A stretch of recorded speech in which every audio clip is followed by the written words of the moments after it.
Coming up, more on the shocking death of Michael Jackson. But first, the other loss captivating the country, the passing of Farrah Fawcett. Kevin Frazier was at the hospital as the story broke. The sad news today, Farrah has passed away. I'm here at St. John's Health Center where Farrah spent her final days. Her nearly 3-year courageous battle with cancer is finally over.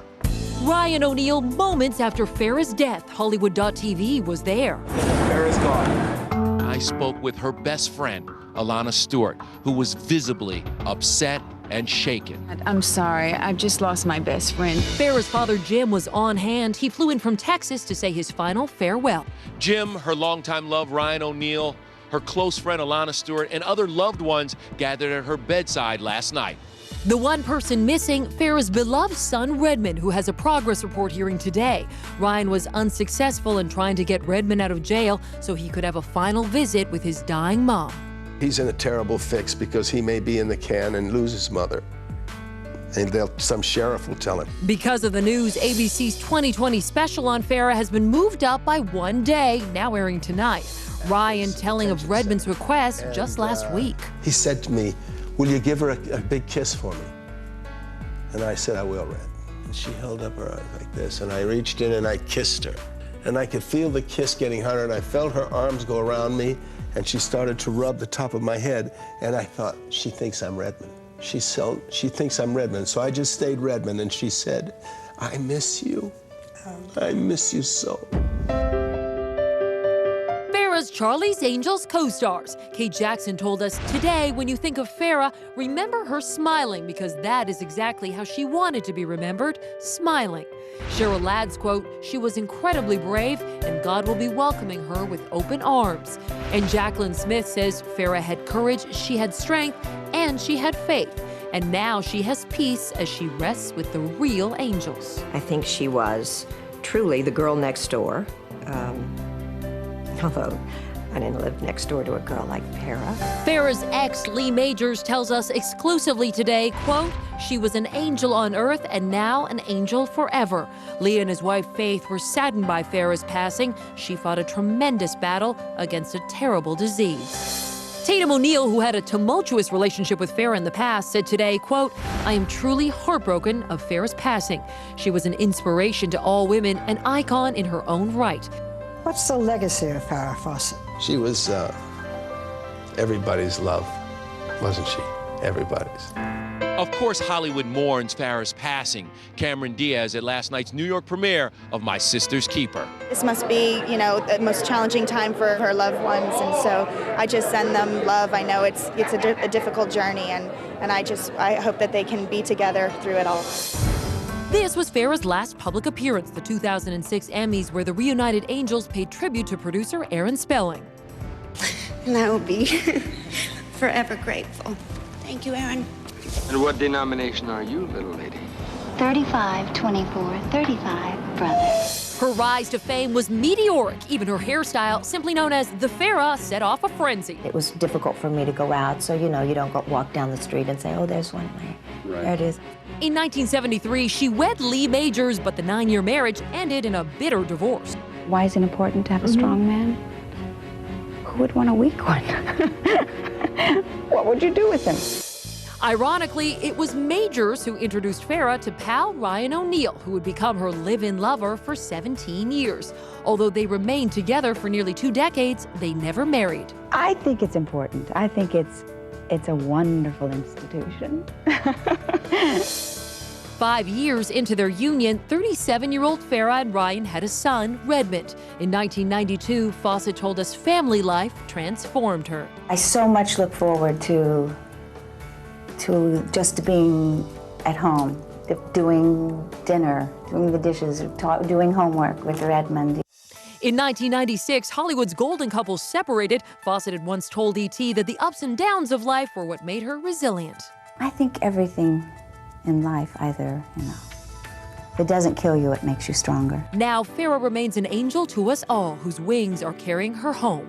Everybody says to me, and it's true, God only gives you so, as much as you can carry or you handle, and I keep going, I got it, all right?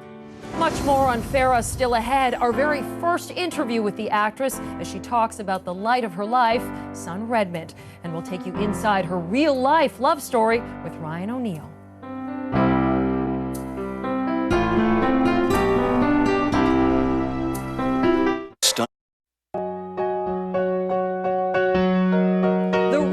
Love story of Farrah Fawcett and Ryan O'Neal. The two planned to marry if and when she got well. As we now know, that will never happen, but their relationship is one that we can never forget. I think that life is sweetened by risk. I think life is sweetened by Farrah. Farrah began to sweeten Ryan's life back in 1979. Ironically, they were introduced by Farrah's ex, Lee Majors, who is friends with O'Neal. Despite a romance that endured 4 decades, marriage was never really important. I think we're off tomorrow, actually. You want to get married? Tomorrow, maybe.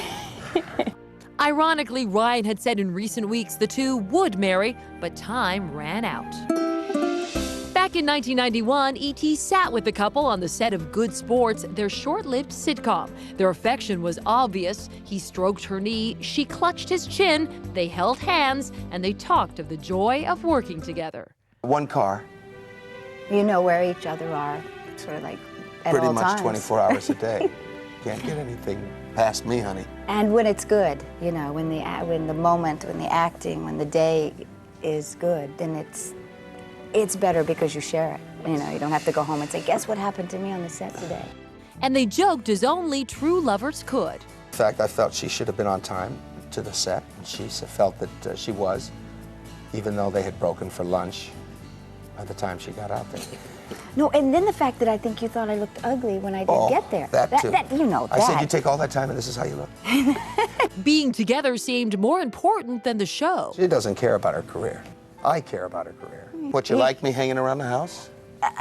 But we so wanted to work together. And, I mean, he would have survived. But does he care more about my career than I do? Yes. I'd die without her. I have to have her here. She has to be part of this. Couldn't do it without her. Well, I certainly wouldn't want to spend this much time and energy with another actor. What if let me name a few. Okay, no. Sam Shepard. No. James Garner. Yes, okay. They split in 1997, but their relationship endured. When Ryan was diagnosed with leukemia in 2001, Farrah rushed to his side. Once Farrah was diagnosed, it became Ryan's turn to be strong once more. It was evident in her documentary, Farrah's Story. I know this, that in the last 2 years, I love her more than I ever loved her, ever. You can't get rid of me. She's so much more of a woman and a powerful, courageous, fearless, and I look at her with awe. It was Ryan's love, friend Alana Stewart told us, that gave Farrah strength. He loves this woman so much. They love each other, you know. He walks in the room now and her face lights up. She's the rock. Okay. She taught us all how to cope. She's extraordinary. I don't know what I'll do without her. Still ahead, Farrah's first interview and more on the shocking death of Michael Jackson, the king of pop, gone at just 50 years old.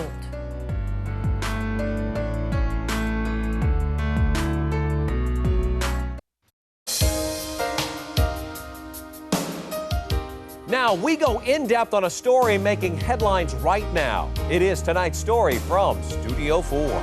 I don't remember the time that I actually thought, oh, I have achieved, you know, fame. I don't remember that moment. I just remember that all of a sudden it happened and I couldn't get away from it. The year 1987, Farrah sits down for the first time with E.T. to talk about her TV miniseries, Poor Little Rich Girl. But she reflects on her career's ups and downs. I didn't study, and when I came to Los Angeles, I thought would be, well, I'll check it out. It might be interesting to act, and then I was put under contract right away, and then I was put into a series. That series, Charlie's Angels, was the skyrocket to superstardom for Farrah, but she didn't realize it. With Charlie's Angels and then being on, you know, so many covers and so much happening, I wasn't really aware of what was happening. This was Farrah's first time on ET. We covered her divorce from Lee Majors back in 1982 and the premiere of her critically acclaimed TV movie, The Burning Bed. I'd like it all, you know. I mean, that to me is the most rewarding. But this was our first in-depth interview, and of course, the focus became the light of her life. What are the great sources of happiness? Redmond. Her son, then 2.5, is in her thoughts. She said back then that she hadn't spent a single night away from him. I feel it's very important for a child to be with his parents, and I just could not leave him. He'd even go on location with her while she shot her movies.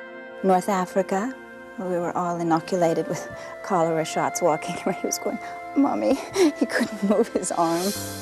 Even then, Farrah was tabloid fodder, and she hated having Redmond drawn into that frenzy. The other day I read something, just some little thing that he was having problems in preschool, and he didn't like it, and he wanted to go hide in the doghouse. And I mean, I don't have a doghouse, and I don't have a dog, and this annoyed me so much. And I thought, I don't want him to have to go through this, but what can I do? Redmond is now just 24 years old. Millions were stunned today by the death of